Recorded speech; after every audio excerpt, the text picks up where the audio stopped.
Good afternoon, everyone. My name is Shane Dinkins. Welcome to another episode of Liberty's Cage. My co-host Sarah McAbee is on the road, and she is cutting out presently, so we will bring her in and out as we're able to get her signal up and going.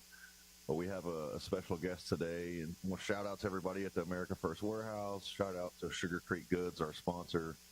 Again, with our show, please go to sugarcreekgoods.com, use promo code Liberty, and support the patriotic company of Sugar Creek Goods. They have wonderful products, and we hope that you will use them as I have them here in the studio. Wonderful products made by Americans in Indiana. But we have a special guest today, J.J. Carroll, who I've been on his podcast before. Wonderful, easy guy to talk to, and he has a wonderful story to tell, so we look forward to getting into that today. So much is going on in the nation, whether it's the Russia collusion hoax, or I was at a Fort Worth City Council meeting here in Texas, and they were deciding whether they were going to lose their $277 million of federal funding or if they were going to keep their DEI policy. Thankfully, under extreme duress they had 70 speakers at the meeting, and I was only there for like the first 25, and I would say it was 21 wokesters versus 4 conservative-thinking, sane individuals. And thank God that the city council went with the sane people and chose to keep the funding. And these people wanted to keep DEI at the expense of the citizenry in Tarrant County. And it's just, that's where I'm originally from, is Fort Worth, Texas. I live in Houston now. But what a dumpster fire I mean, it was the purple-haired cat lady, transgender, like it was just the rainbow yarmulke, like it was just insanity over there. And I was like, my goodness. And every time one of them would get up there, like 80% of the audience would clap, and I'm just looking around like, golly, is this what this city has come to? You know, Fort Worth is, they call it where the West begins, and it's a you know, they used to drive cattle through town and load them on trains and ship them up to Kansas to get them to the East Coast. And it was just a very conservative country. It's like a big city country town. And it just blows me away that they have adopted these woke ideologies and just embraced it. And so, JJ, I just want to hear, like, what's your take on this whole Russia collusion thing? I'm sure you've kept abreast of that, like, and we've been talking about that probably like the last 5 or 6 years. But what do you think about all that coming out right now? I think the whole world's on fire, my friend. And you know what's amazing? Everything that has been said, all that's some conspiracy. You guys are crazy. You won't accept that the election was fair and honest, and a demented old fool that doesn't know where he's at had more votes than any president in history. And then lo and behold, holy cow, you're not a conspiracy theorist. You're absolutely correct. And yet no one's apologized. No one said, hey, you know what? I have heard no one in the left come out and say, yeah, you know what, we were wrong, you guys were right. They have an inability to tell the truth. They just do. They're liars. Look at what's happened. We have the strongest conservative voice is a former Democrat, Tulsi Gabbard. She's coming out and saying, here's all the evidence. So, but Shane, the thing that I'm very hesitant, and I'm frustrated about, where the hell are the arrests? Russia hoax, child sex trafficking, open borders, what DOJ has found. Just go off of what DOJ has found. Just from a criminal aspect. I'm former law enforcement, 24 years. Just a criminal aspect of billions of dollars were stolen, and not one single person was arrested. At that same time, Shane, which I know you're very well of this, that 7 months that Donald Trump's been in office, how many people that have been arrested for stealing bread, for carjacking, for assault? Endless throughout America. Violence is coursing through our veins. But my point is, those crimes are punishable by arrest and then incarceration. But all of the elites, all of the NGOs, all of the craft and the corruption goes unpunished. And that's unacceptable. And that's something I would love to talk to you about, is I don't believe that we have justice in America. I believe that's a lie. It's an absolute lie. You can't have 2 tiers of justice. You can only have one. And the same law applies to, if you are like me, in law enforcement, or a guy that is a career criminal, or a person that's the highest elite in politics and business. If you commit a crime, then you have to be arrested, and you have to face judgment. But when it's not applied evenly, we just live in basically a giant kabuki theater. No, and to drive that point home, they certainly didn't have a hard time weaponizing the DOJ against January 6ers and rounding us up, hunting us down like domestic terrorists and throwing us in jail. And, I think when you compare it like that, when you think of these billions of dollars that they've been using to fund the Democrat campaigns and all these different things that all this money was going to, I have no idea what it all went to, but it all went to a bunch of crap. That billions of dollars is very serious, seriously punishable crime, and as opposed to somebody being in the country illegally, I mean that is an offense to come here illegally. I think I would rather leave the illegals alone and let's round up all these people who stole all this money, mismanaged the taxpayers' money, and were poor stewards of what our taxes go to. It is extremely frustrating that there seems to be accountability for the citizenry, and it's almost like I think about the pyramid, the all-seeing eye, and it's the elites at the top, and it's it's the general people on the bottom, and that's where we're at, on the bottom. And they don't have a problem squishing us or throwing us in prison or destroying our lives. But when it comes to them, they just get a hall pass on anything that they do. And I think that is a frustrating thing, whether it was, the Epstein files and all the stuff that's been going on the last few weeks. I'm with you. I just want to see somebody arrested. And I feel like law enforcement is on board with that. I feel like they want to do their jobs. They need to be allowed to do their jobs. I agree. But I want to say this, that when law and order is applied across society, then you have a society, right? I think that we can walk and chew gum at the same time, meaning Epstein people be arrested, Russia collusion people be arrested, illegal aliens being deported, crime being squashed. We can do everything at once. And what you do, and it's the Rudy Giuliani came up with this, the broken window theory. If you walk down the street and you see a broken window, or you see somebody selling narcotics on the street corner, or somebody's prostituting, and you don't do anything, then it just proliferates, and it gets bigger, and it gets bigger. The crimes get more harsh, more violent, because you didn't take care of the simple thing. You didn't take care of that broken window. Now there's 10 broken windows on your street. Now your property values are declining. Now people are running and selling their house as fast as they can, and all of a sudden now you have a blighted community that is unlivable. And it starts, I believe strongly, Shane, in the slippery slope theory.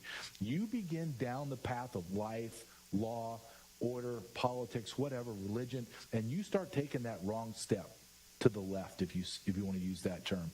I take my wrong step to the left. Now I take 2, 3. Now it gets normalized. Now I'm 5, 10. Now I'm a mile down this rabbit hole. And I'm looking around at my life and I'm thinking, how did I get here? Did I just get transported? No. You took small steps throughout your life, and now you're in a miserable pit. The same thing when you start doing the right thing. You start following the 10 commandments. They're not suggestions. They're commandments from God. You follow those. And you begin to do one foot in front of the other. Sure, you're going to backslide, but you're continually moving forward. Then all of a sudden, you're in this amazing new life. You and I talked about this just before we came on. I said, well, it's your difficulties that you're having podcasting. And what you were saying is, I don't know how to do all this. I'm new.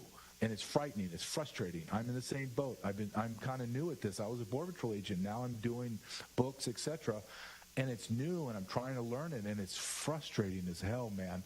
And to be that feeling of not hopeless, but you're sitting there and you're so consumed by your inadequacies that it drives you bonkers. But if you and I, guys like us, just grind, before you know it, we're on the other side of this hill, and we're like, I can't believe how successful I'm doing. Well, it didn't happen overnight. You just got there because you grinded. But the same thing happens in life when you go down the wrong way. You know this. You take 1 step, 5 steps, 10, then you're like, oh, I'm in jail. How did I get in jail? or how did I get bankrupt, or how did I lose my wife? Well, you had five different affairs, you idiot. Of course, you lost your wife, right? So I think America really needs to look in the mirror and realize that we have a lot of work to do, a lot of work.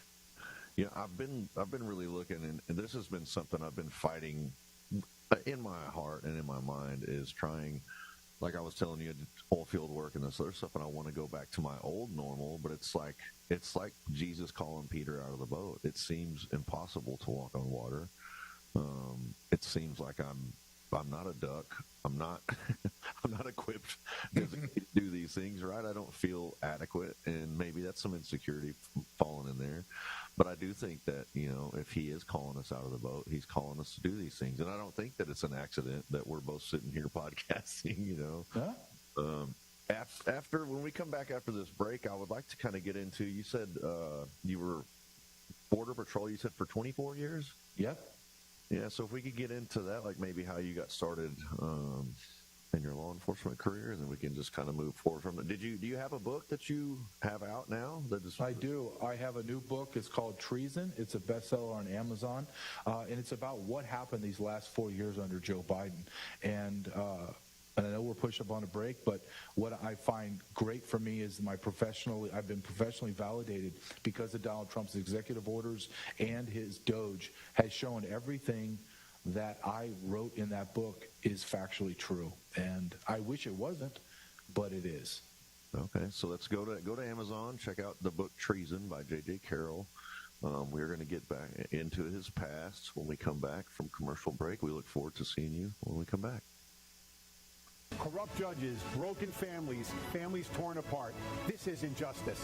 If you've been wronged by the system, join us. Don't stand alone. Hi, I'm Gary Jacobs, president of Americans for Legal Reform. We're the oldest legal reform group in the United States. The justice system in the United States should be transparent, fair, and open to everybody and accessible. Unfortunately, many times that's not the case.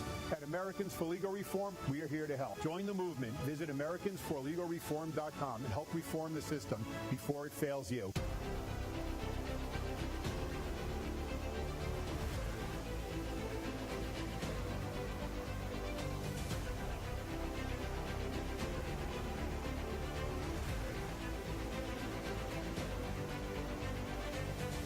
Hi, my name is Elena Ruseva, aka Megalangela. Please check my art at www.megalangela.vip.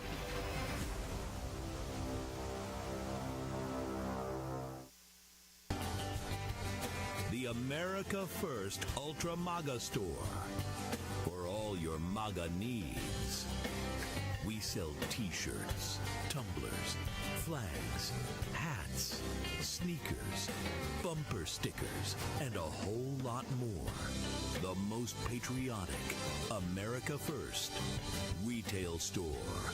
The America First Ultra MAGA store. The Queens Village Republican Club is America's oldest Republican club, founded in 1875.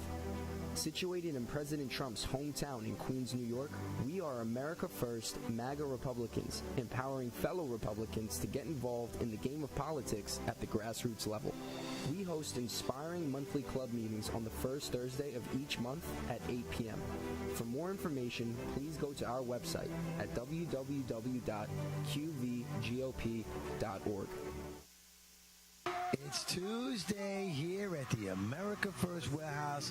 I am Joe the Box. And I'm John the Blanket. Freddie Rubino here from the America First Warehouse, coming to you live, the most patriotic venue in the land. Welcome to Right for America. I'm James Justice. We got Stephen Ruth over here. What are we doing, Steve? Fighting!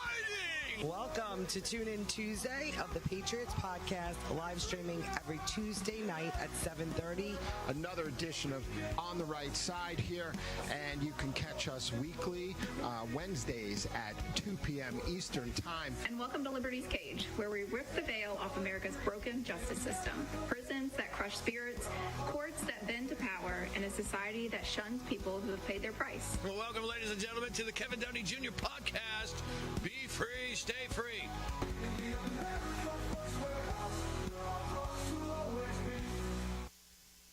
Welcome back to Liberty's Cage. I'm Shane Jenkins, and I have a special guest, J.J. Carroll, with me. We were just talking about his book on Amazon. You got to go check it out. It's called Treason by J.J. Carroll. He also has a couple documentaries that we were talking about.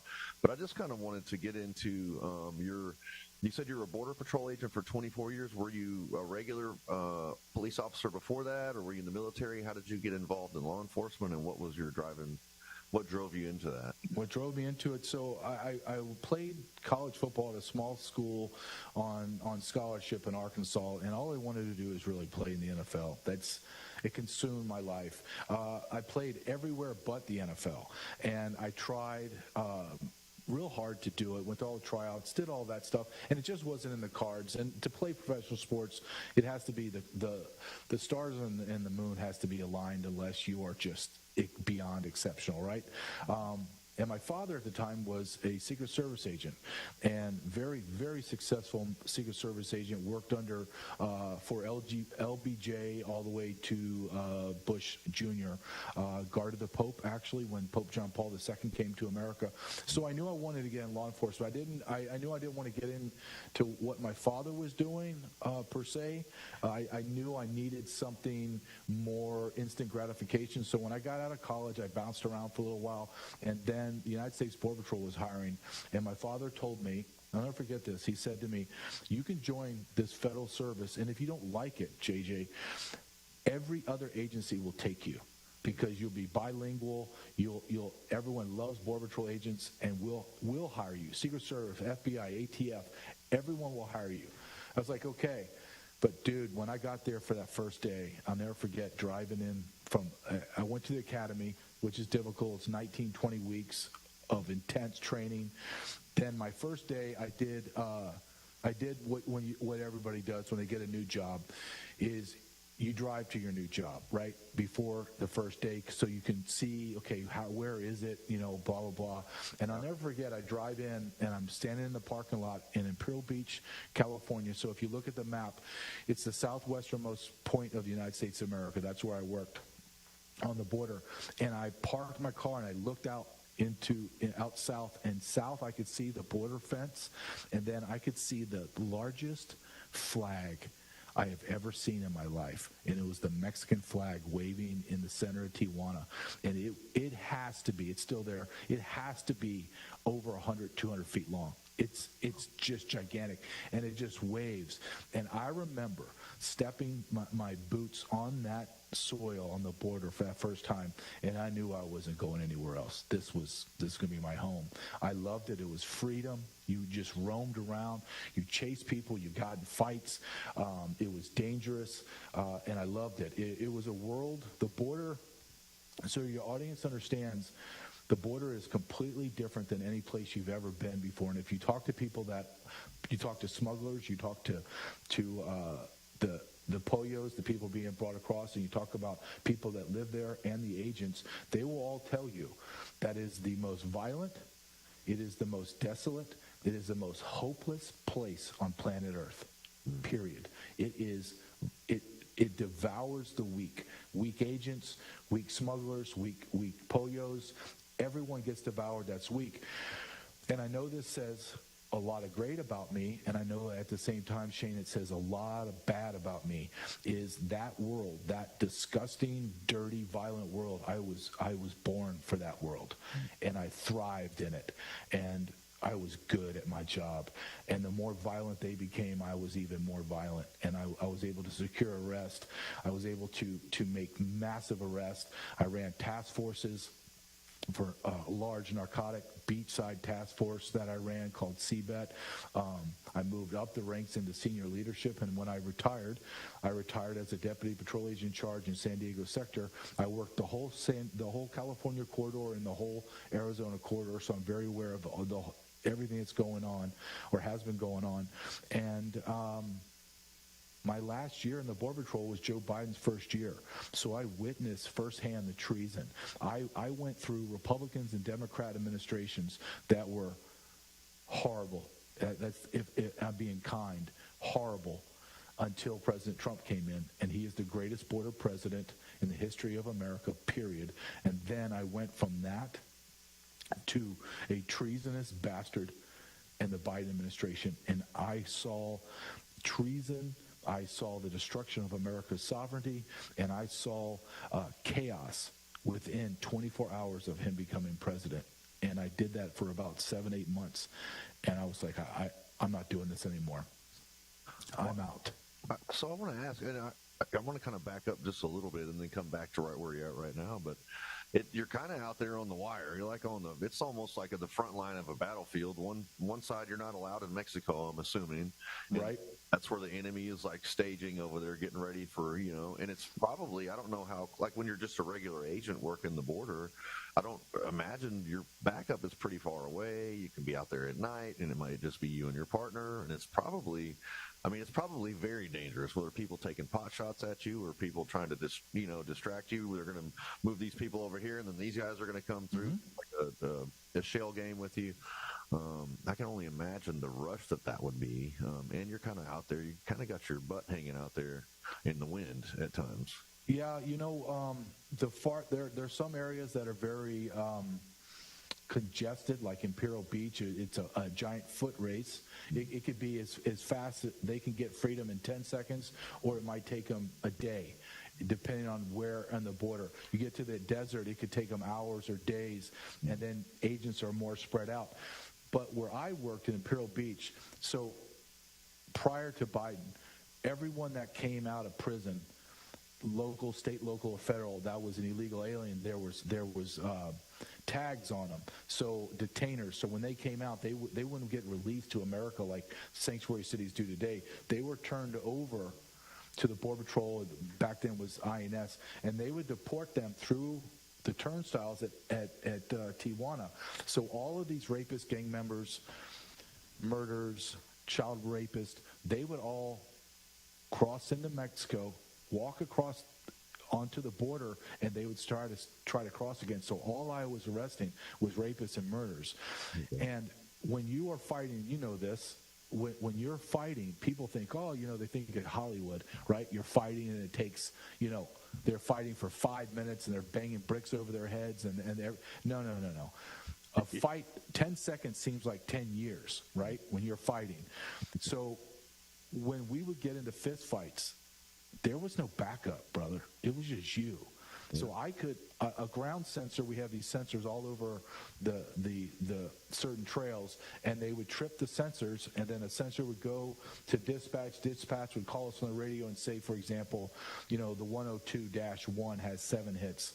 So I know, because I know my area, that I have to get at least several hundred yards north of that area, because I know that trail is going to bring me to this hanging tree. And at that hanging tree, there's 3 different ways they can go. So I have to get on the hanging tree. So I'm sprinting at 2 o'clock in the morning to the hanging tree in the middle of the night. And I call on the radio, yeah, I'm going. I'm 13 to that position. I'll be there. And we didn't have great radio comms, so comms can kind of go out. And then I might hear somebody say, okay, I'm rolling that way. But it's going to take him some time. So here comes 7-10 guys that I know that the majority of them are all released from prison, gang tats, everything. They're ready to rock and roll. And it's just me. And it's 2 o'clock in the morning. And I describe it in one of my books is just standing there. And I remember one of the very first times in the first year of my career that I'm standing there. And I'm waiting for them to come. And if you can imagine how eerily quiet it gets in the middle of the night in the woods, and you just hear the foot patters coming to you, and your heart starts racing. And then the worst thing happened at that moment was I began to question, because it's rational. It's irrational what I'm being asked to do. So the rational part of my brain's going, why are you doing this? This is so stupid. This is dangerous. It's like 7-10 guys against you, because the scopes, the guys on the high points can see the infrared bodies coming, and they lose them in the woods, but they see them and say, radio my earpiece, hey, JJ, or whoever, my star number, I got 10 guys coming. So I'm standing there, and I'm waiting for them to come. And I remember that time, and I write in this book, that I made a decision right then. No, I'm built for this. I'm doing it. And I did it. And I'll never forget, after it was done, I told myself I'm never, ever going to let those thoughts enter my brain ever again. I'm always going to be reactionary. I'm going to be quick and decisive. And I'm built for this. I'm going to dominate this world that I'm going to live in. And I did. And that's I don't know if people can understand. Like my son's going to be 14 next week. And he asks me sometimes, well, what was it like? And we'll be driving and I'll go, okay, you see these woods right here? Yeah, as we're driving, we live in Kansas. You see those woods? And about a quarter mile, there's about 20 people crossing the border. And all of them been in prison before. And it's not 2 o'clock in the afternoon. It's 3 o'clock in the morning. Now go, son. Go get them.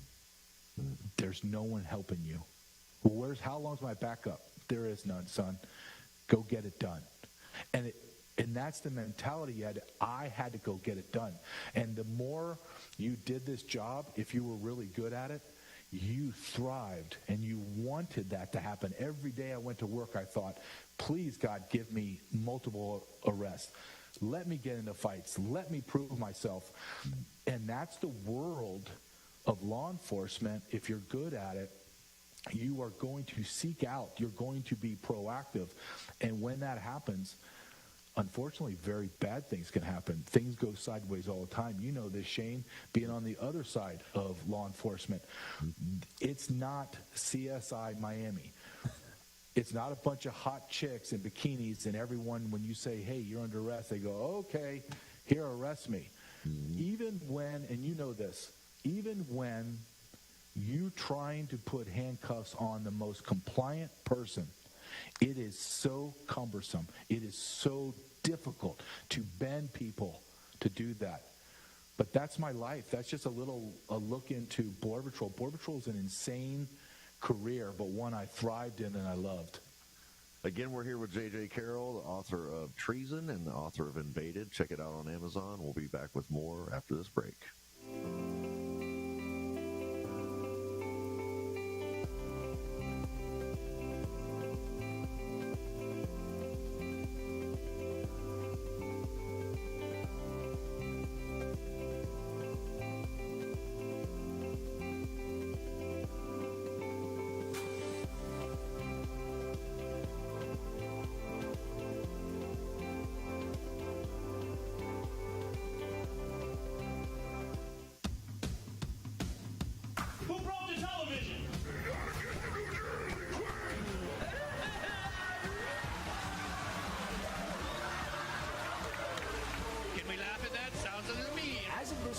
Public gay sex will now be mandatory.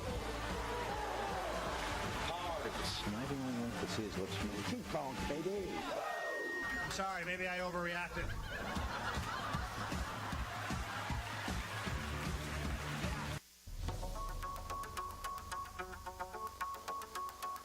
Corporate transfer. Fine professional, moving and storage, and inventory management.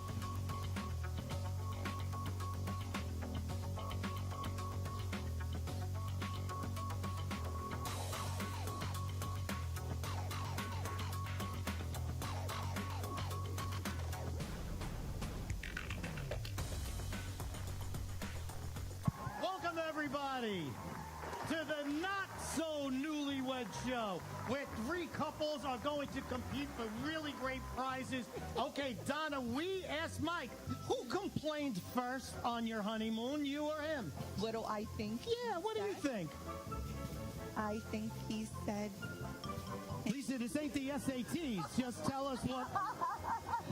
Donna, who complained first on the honeymoon? I'm sure it was me, but I have no idea. Donna is right. No, it's always me. What celebrity would you pick for a one-day pass? For me? Yeah, for you, not for him. Matt Damon. Matt Damon! Wow! Who do you hate the most on her side? That rotten noob. There are so many choices. Thank you all, and thank you for coming out. It's me, Joe the Box, the America First Warehouse, most patriotic venue in all the land.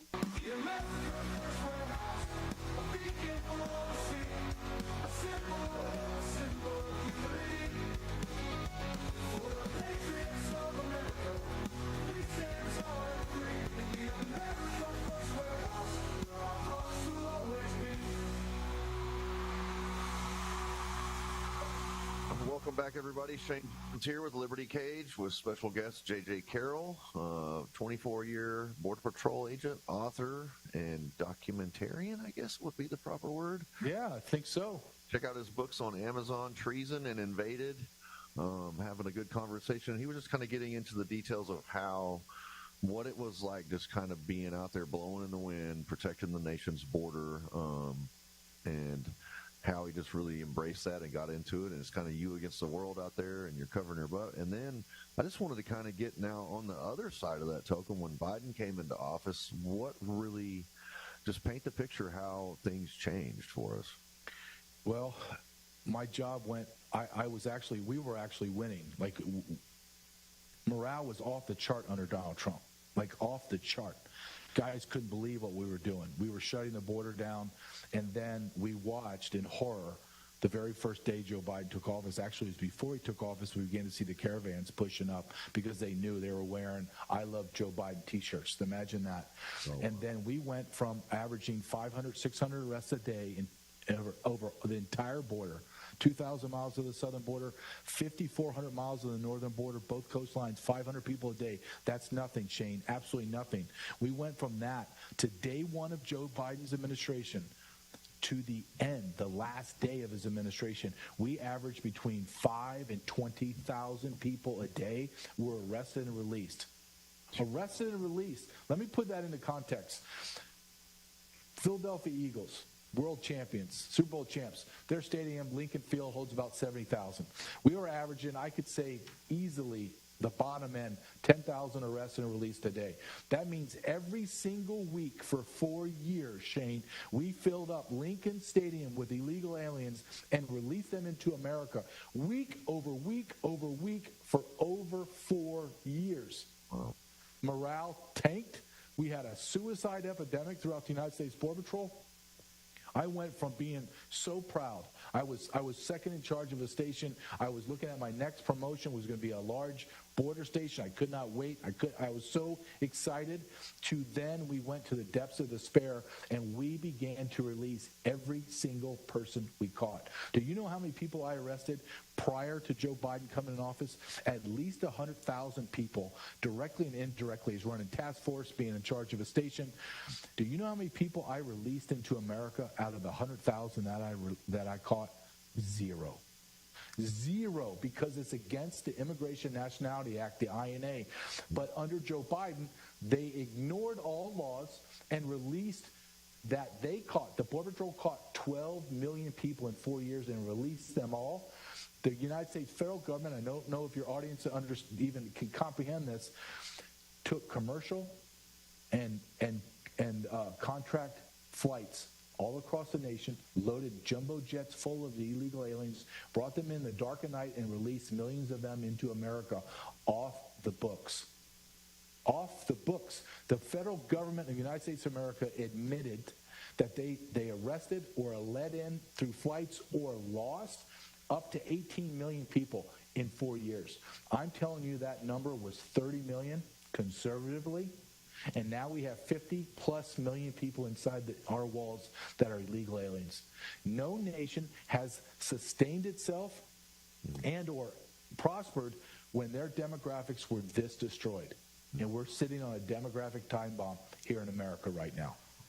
Well, and that doesn't even, and that's the surface, the 30 million, but then you look at, and, we were talking on the break about the flights that were, I think, specifically carrying, like, accompanied on the flight children, but unaccompanied minors. They were being up to sponsors, and again, like undocumented, just flown into these small airfields in the middle of the night, really trying to be under the cover of darkness. And I don't understand, and obviously you were frustrated, but what could you do as a Border Patrol agent other than quit or resign or, become a whistleblower or whatever? Yeah.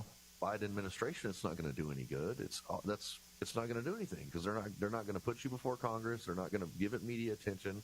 They're not going to want to hear about it. And that was kind of part of the frustration with me with January 6th was obviously it would be beneficial, but they're just going to put somebody else in your position if you resign. But it was frustrating to me to see like the FBI wasn't slamming their bag. Like, okay, Shane broke the law. He broke a window of the Capitol. He threw sticks at police officers. He needs to go to jail.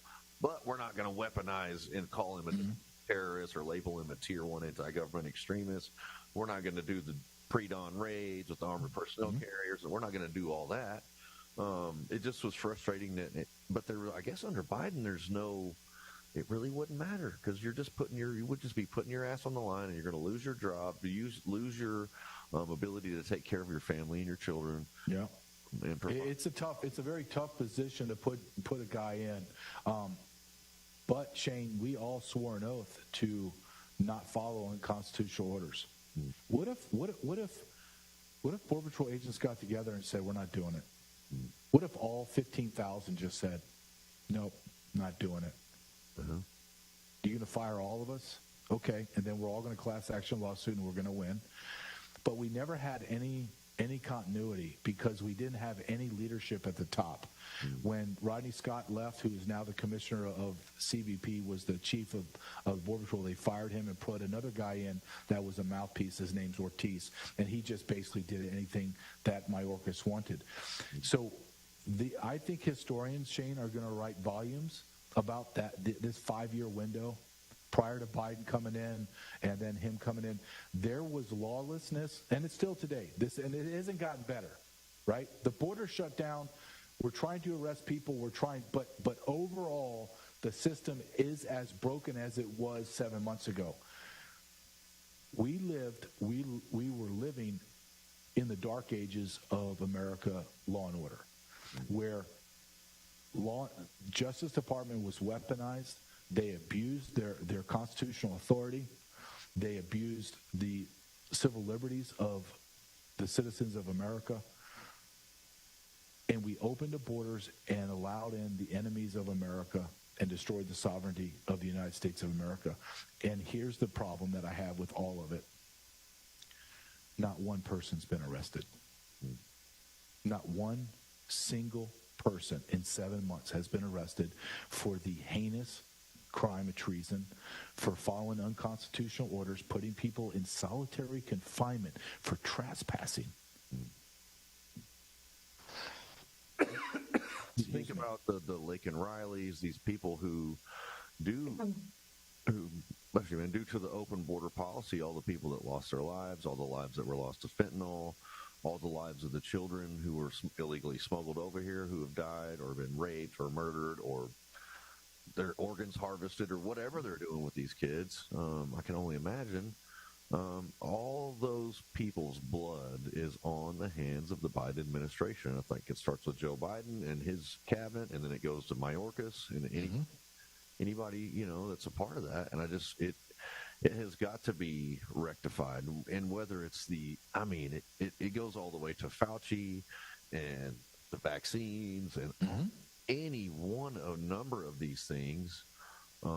We've got to have accountability, and that's where, I don't need people to hang for treason. I would like to see that, but it doesn't have to be that. It could be losing their careers. It could be heavy civil fines. It could be 5 years in prison. It could be 10 years in prison. I don't care. I just want to see somebody hauled off in handcuffs and to receive the same very treatment that I received. I don't even want them to receive that. I would just rather them receive regular jail treatment, get everything that they're supposed to get, but you're going to go do your jail time because you harmed our society. You have undermined everything law and order in our country, and you have cost American lives due to being a good Nazi. You're just going to go along with whatever the administration tells you to do. You're going to have no moral backbone, no standards, and you're just going to subvert everything that this country stands for, and it's absolutely abhorrent and unacceptable. It is unacceptable. And when you begin to look at the totality of what happened, but let's take the CDC, just start there. They lied. They lied about everything. They knew it wasn't like, hey, we tried our best and we made some mistakes. No. You flat out lied to us. Fauci, you sat there and you gave us bogus remedies knowing it had no good, and you forced us to do it. You forced us to take, I didn't take it, but you forced us to take a shot that has mRNA in it. We don't even know what's in it. You forced us to do this, and yet no one's paying a price. You opened the borders, Mayorkas. You destroyed the Immigration Nationality Act and did everything against the Constitution, and yet you walk free. Joe Biden, you and your family enriched themselves to the tune of millions of dollars. Nothing. Nothing. Hillary Clinton, Comey, Obama, Brennan, Clapper, you guys colluded. You didn't, Shane, it's not like you're walking down the street and you're like, damn, I'm hungry, and you go and you steal an apple and you run away. You said, you met with your 5 buddies down the street and said, you know what, I'm starving. You know what, I'm not going to just go in and steal an apple. I'm going to steal everything they have and I'm going to burn it to the ground. Mm-hmm. And then you're arrested. We just saw that in America. You went in, you didn't just steal the apple, you burnt America to the ground, because for 4 solid years we dealt with Russia hoax that you guys sat down in an office and created out of whole cloth, and then you perpetrated that onto America with the help of the media. And no one goes to jail. No one goes to jail, and I will argue, and I'd like to hear your thought on this. I believe when there's lawlessness at the top, meaning obvious crimes are being committed and nobody pays a price, there is a trickle-down effect on society where other civilians think, I can do anything I want. And then we have this crazy lawless society. And then, Shane, you combine that with the Ferguson effect, the George Floyd debacle. You go through all of that, and now we have bad policing on top of everything else. I think America is in, I've said this many times and I believe it completely, that America has never been this vulnerable in her history, because you have savages let into our country. You have our own internal savages. You have horrible, impotent, cowardly policing right now. It's a combustible problem. And I hate to lay it all on Donald Trump, but Donald Trump has to accelerate certain things. And he's got to begin to fire people that do not work fast enough. And if Pam Bondi does not start making arrests, she needs to go. We will be right back with more with J.J. Carroll right after this break. The America First Ultra MAGA Store. For all your MAGA needs. We sell t-shirts, tumblers, flags, hats, sneakers, bumper stickers, and a whole lot more. The most patriotic America First retail store. The America First Ultra MAGA Store. Are you a musician, comedian, actor, filmmaker, or artist who stands for traditional American values? Do you believe in the preservation of our nation, our culture, and our freedoms? If you share our passion for America and want to use your talents to make a difference, we want to hear from you. Our mission is clear. Through the arts, we uphold the principles of freedom, faith, family, and the American spirit. It's time to step up to the mic and make your voices heard. So contact us at AmericanConservativeArtists.com. Good morning. It's me, Joe the Box, wearing my Border 911 hat signed by Tom Holman, Rodney Scott, and Sarah Carter. The country has had enough. The American Horror Story is over. Border 911. Tom Holman is coming through.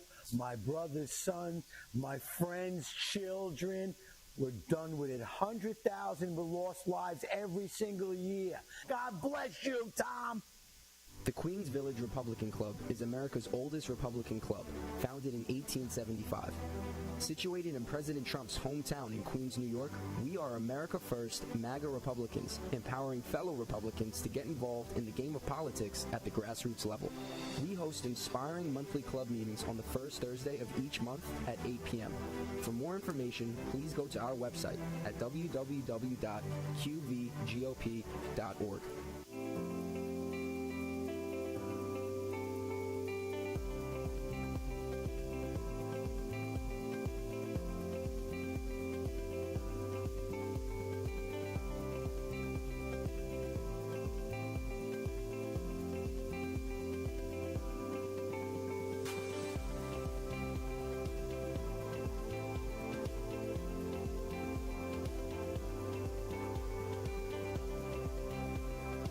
America First Warehouse was really the most patriotic venue that you can ever imagine. We wanted to build something for people to be able to come to and feel so comfortable and so relaxed, because there is nothing out there like it. We give an opportunity for people to really feel good about themselves and about this great country.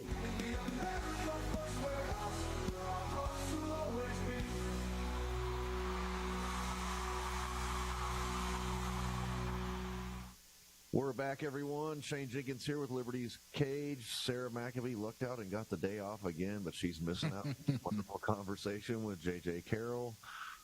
We've been talking about everything from the border, but you have to go to Amazon, check out his books, Treason and Invaded. And what were the names of your documentaries? It's What is Treason? Okay. And it's Trafficked and Invaded. You can go to my website. That's the easiest. It's just jjcarroll.com. Has everything there. But, yeah, we've been talking about a lot, Shane. I mean, but do you agree that when you begin to talk about these things, it's easy to see how everything is connected? It's all connected. Very, very, I mean, it overlaps in so many areas. I mean, the open border spills over into the sex trafficking, and then the sex trafficking, you tie that to Jeffrey Epstein, and then the Jeffrey Epstein, you tie it to the elites and all these people going to Epstein Island and Hollywood. And there is all an undercurrent of depravity and some sort of sexual misconduct, or there is just a very dark, and I believe we are in a fight, good versus evil, and so we were kind of talking about Dan Bongino and Kash Patel and the Epstein files, and I know there's, just for instance, in Houston, they've got these Asian massage parlors, and those people are being sex trafficked. Mm-hmm. And I'm sure they have darker places than that, and that's just on the surface. And you see them get raided here in Houston and stuff like that. Sometimes they'll do like a roundup and round all those people up. But what do you expect from this administration with Pam Bondi, Kash Patel, Dan Bongino?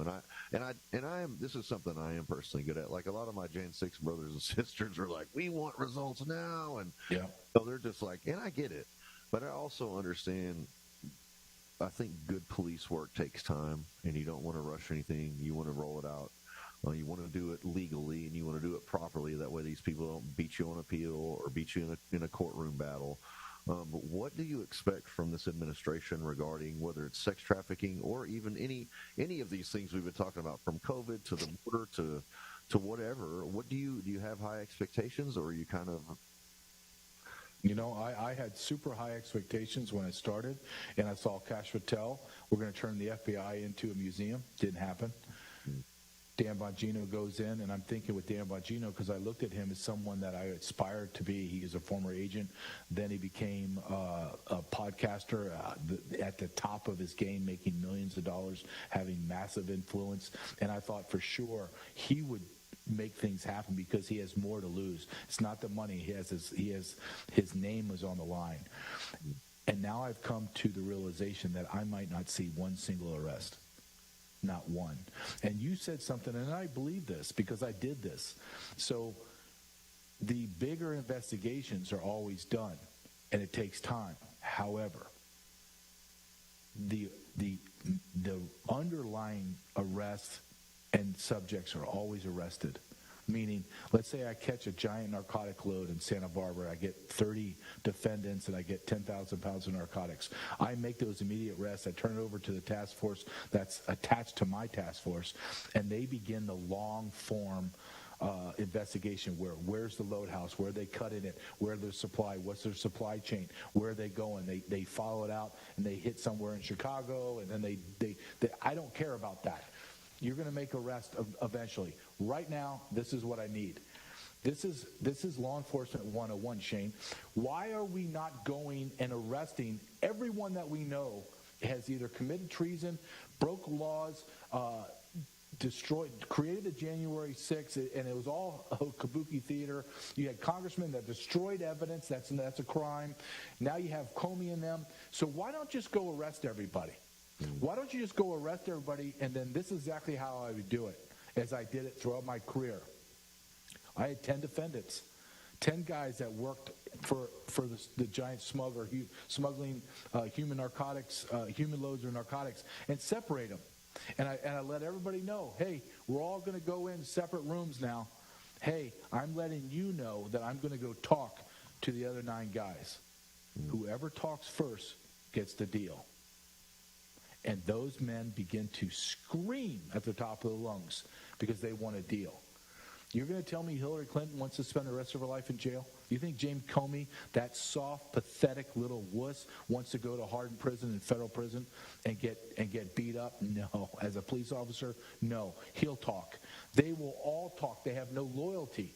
None. Criminals have no loyalty. When the weight of law enforcement comes down on them, they will break. All of them will break throughout my career. So in order to do that, now we're not talking about hardened criminals. We're talking about the elites of the elites that live a lifestyle that we can't even fathom. If they don't get their coffee the certain way, their whole life's ruined. So when I'm looking at somebody like Hillary Clinton, that big, fat, disgusting pig, and I tell her, ma'am, you're looking at 25 years. You are closing in on 75 years old. You will die in a maximum security prison somewhere. Or talk. She's going to talk. So we're not doing it. Why? You're not hopeful about these. So they've subpoenaed all these people from Russia collusion hoax. They've got dates for Brennan and Comey and Clapper and Clinton and everybody else. So what you're telling, these closed doors, congressional investigations, just like all these other January 6th committees and all these subcommittees and these other committees that have no teeth, these don't inspire confidence in you that they're going to get to the bottom and make... No. Hillary Clinton, okay, let's look at this. Hillary Clinton's going to walk into a congressional closed-door meeting, and she knows where all the bodies are buried, all of them. She's going to look at the people that are on the panel. She's going to look them right in the eye and go, "You're really going to do this? Senator Bob so-and-so, you really going to do this? With you and you like young boys under 5 years old, you're really going to do this?" And Senator Bob's going to go, "Nope, not going to do it." It's incestuous. All of it is incestuous. The Congress has no teeth. The Congress are a bunch of gutless bastards. I went and testified in front of Congress in November 2024 on child sex trafficking. Nothing was done. Nothing was done. Nothing's ever going to get done. Why? Because you're taking the criminals, are investigating the criminals that committed crimes together. You think they're going to roll together and say, you know what, Hillary Clinton? I've had a come to Jesus moment, and I want you to let's just all turn ourselves in. Let's all go and just do our righteous time. Do you think that's going to happen? That's never going to happen.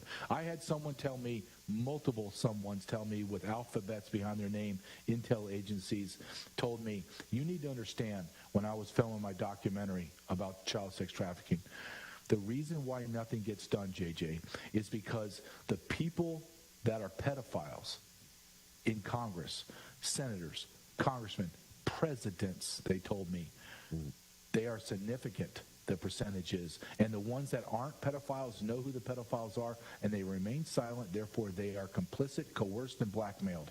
That is what we're looking at right now. Why is Jeffrey Epstein?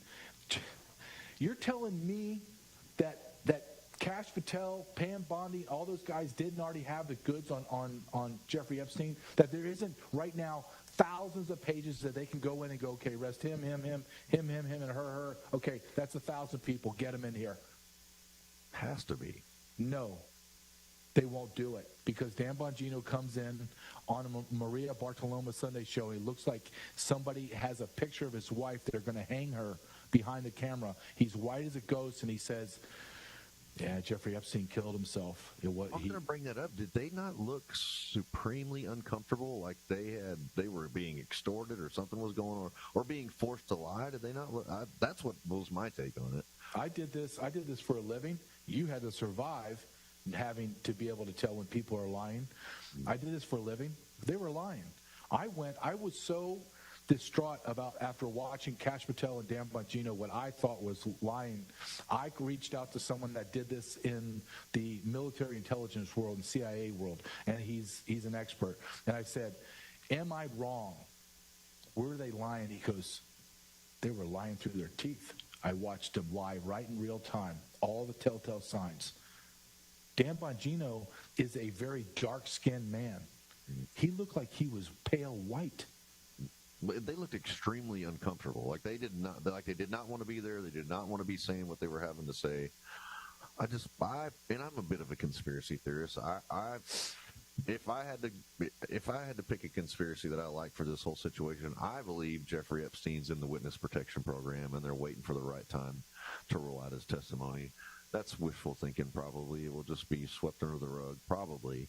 And we won't see anything from. I pray to God that they bring accountability to this country, and that we set things back. I hope that we put Jesus Christ back on the altar of this nation's heart, and we get things turned around. And I think it's going to take people. I wanted to ask you one quick question before we have to get out of here.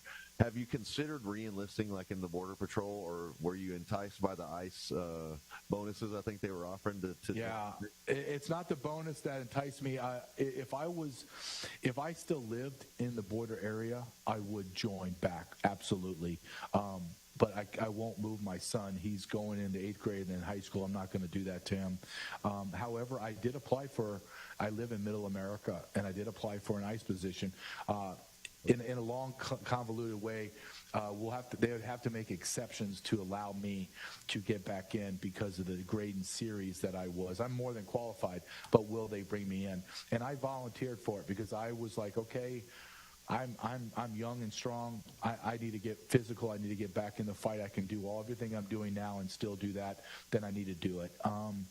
And now we're seeing, I don't know if you saw this today, Kristi Noem raised the age limit, meaning removed the age limit that precluded a lot of people to put in. So now you're seeing this mass renaissance of people joining ICE and Border Patrol. I think that is a great sign. I do. Well, again, go to Amazon, check out J.J. Carroll's books, Treason and Invaded, and then his documentaries are Trafficked, I believe. Yeah, just go to type in Trafficked or go to jjcarroll.com. Yeah, thank you for supporting the America First Warehouse. Please go check out their website. Again, go to Sugar Creek Goods, promo code Liberty. Thank you guys for tuning in for another episode of Liberty's Cage. JJ, it's been an honor, man, having you on here, and I look forward to having a wonderful conversation again with you soon. I would love that. Thank you, Shane. Thank you, America. God bless you.